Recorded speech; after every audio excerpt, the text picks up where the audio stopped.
Hola a todos, buen día y espero que estén listos para este tutorial. El tutorial que vamos a ver hoy es acerca de uso de significados y por eso está titulado En búsqueda de significados.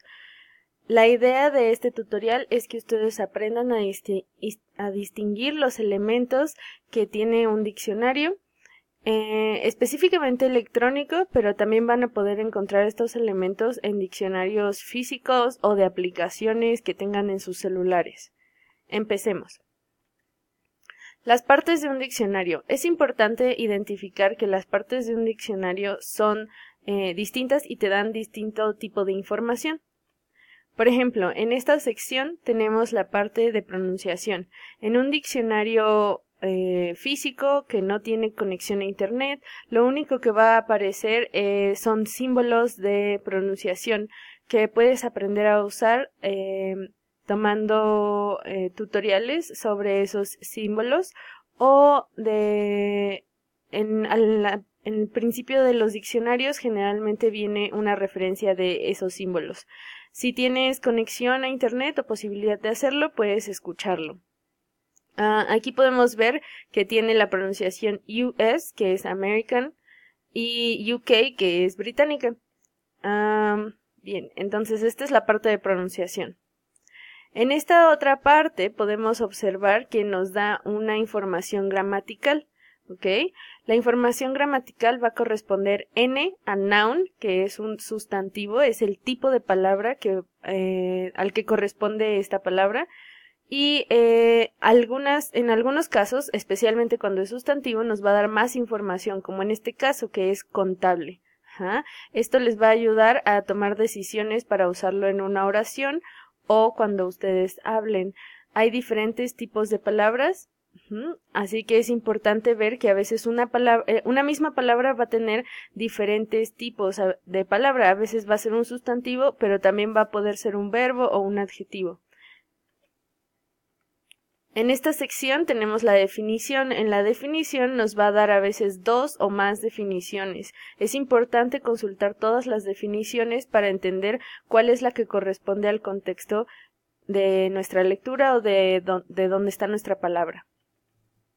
Finalmente, en esta sección pequeña tenemos esta parte que dice idiom. Idiom no es idioma. Idiom es una expresión coloquial que se forma por medio de esta palabra o con esta palabra dentro de ella. Por ejemplo, tenemos apple of one's eye y el significado es one greatly loved or valued. Eso significa que esta frase no significa la manzana del ojo de alguien o algo por el estilo, sino que significa la niña o el niño de mis ojos o de sus ojos, ¿no? Y puedes verlo en la oración, That child is the apple of her father's eye. Es importante que consideres que a veces el significado no va a ser literal y necesitas buscar frases o expresiones que correspondan a este significado. En un diccionario bilingüe, nosotros vamos a observar que nos dan cierto tipo de información de palabra y de género. Observen todos estos círculos. Ya dijimos anteriormente que N es sustantivo, entonces todos estos son sustantivos, pero van a tener género. En inglés, el género como tal no se observa en la palabra, por lo tanto, vamos a ver que Apple no tiene F ni M, mientras que manzana sí tiene F porque es un sustantivo femenino. Plátano tiene un sustantivo masculino, pero por ejemplo, en este ejemplo que doy, la parte de banane, que viene del francés, es un femenino. En este caso, plátano, en francés, cuando lo traducimos, es un femenino. Es muy importante darnos cuenta de este tipo de cambios en los idiomas.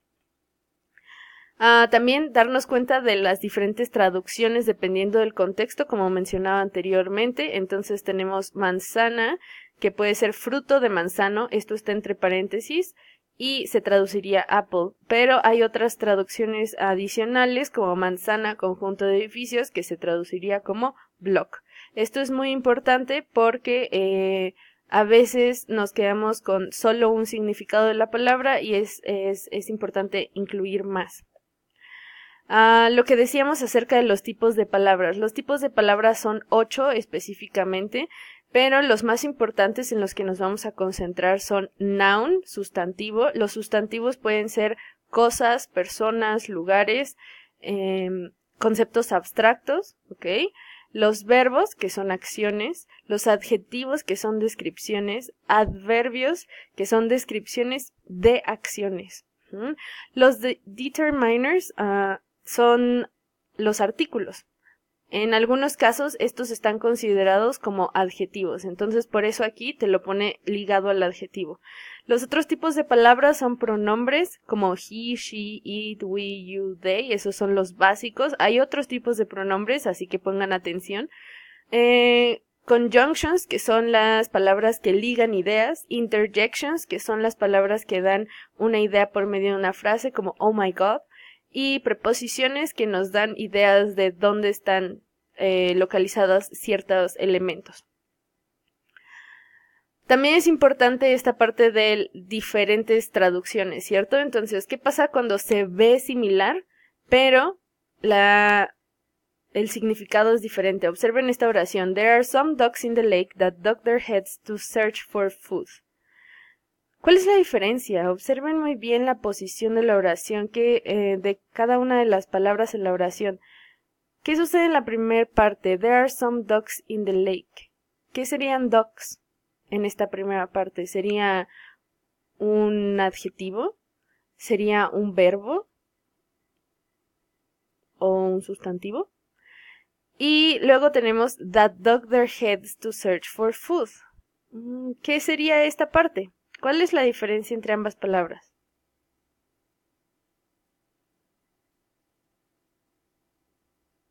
Ok, observen esta parte de las traducciones. Como podemos observar, duck al principio tiene una N, es un sustantivo, aquatic bird, y en la traducción podemos ver que puede ser masculino o femenino. En la traducción que vemos de duck, VI, esto significa que es un verbo intransitivo, no toma objeto. VTR significa que sí toma objeto. Entonces, duck significa agacharse, o zambullir cuando es verbo transitivo que sí toma objeto. Observen estas diferencias porque todo esto les ayuda en el uso del diccionario. ¿Qué pasa cuando tienen el mismo origen, pero su forma y significado son diferentes? Una palabra puede compartir significado o venir de una misma idea, pero van a cambiar dependiendo de su posición en la oración y dependiendo del tipo de palabra que quieren comunicar.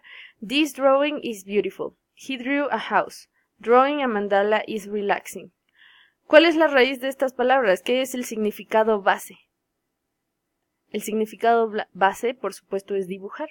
Pero ¿cuál de ellos es verbo en pasado, actividad o sustantivo? El de verbo en pasado, obviamente, es la número 2. He drew a house. ¿Cuál es la actividad? La actividad es drawing a mandala is relaxing. Hacer esta actividad, ¿cierto? Y el sustantivo, es decir, el objeto, es this drawing is beautiful. ¿Qué pasa con las expresiones o frases? Pensemos que tenemos esta oración, It doesn't matter, I forgive you. ¿Qué parte de la frase deberías buscar? Recuerda que los diccionarios no son traductores, no puedes meter una frase completa. Necesitas enfocar tu atención a una palabra y a partir de esa palabra encontrar el significado de la frase. No podríamos buscar it. It es un pronombre y va a depender de contexto. A veces se va a referir a una cosa, a una situación, a un animal. Entonces lo eliminamos. Doesn't es un auxiliar, es una palabra gramatical, también va a depender de contexto. Entonces también la vamos a eliminar. Las palabras gramaticales no nos ayudan para buscar las frases. Lo que nos ayuda son las palabras de significado, como matter. Pero ¿qué pasa cuando buscamos matter? Cuando buscamos matter, vamos a encontrar que las principales traducciones son substancia o materia, tipo de material como material, o asunto. Pero es importante que nosotros busquemos más allá, es decir, vayan a la parte de abajo para más traducciones. Cuando ustedes se encuentren en la parte que dice compound forms, van a encontrar las frases. Aquí tenemos, por ejemplo, a matter of opinion, que es cuestión de opiniones. Es locación nominal, significa que van a ser frases. Ajá. As a matter of time, as a matter of fact, as a matter of principle, that matter, doesn't matter. Y llegamos a la parte donde ya tenemos esta frase, doesn't matter, que dice no importa. Ajá. Esta forma de buscar las frases es importante para que ustedes logren conectar vocabulario de una palabra con frases más largas y compuestas. Es importante que recuerden que las palabras cambian de forma y significado dependiendo del contexto. Por ello, revisar adecuadamente un diccionario te ayudará a comprender lo que lees, escuchas o escribes. Recuerden usar todas las partes del diccionario para aprender. Un diccionario no es nada más un traductor, no es nada más para saber el significado de la palabra. A veces nos quedamos en eso y no aprendemos vocabulario para expresarnos mejor en el idioma en el que estamos aprendiendo, ¿ok? Entonces, les deseo pues mucho éxito en su aprendizaje y espero que usen mejor su diccionario de ahora en adelante. Ahora van a hacer una actividad en el por medio de un worksheet guiado y la idea es que se acerquen a su profesor o al asesor para que los ayude si tienen alguna duda. Muchas gracias.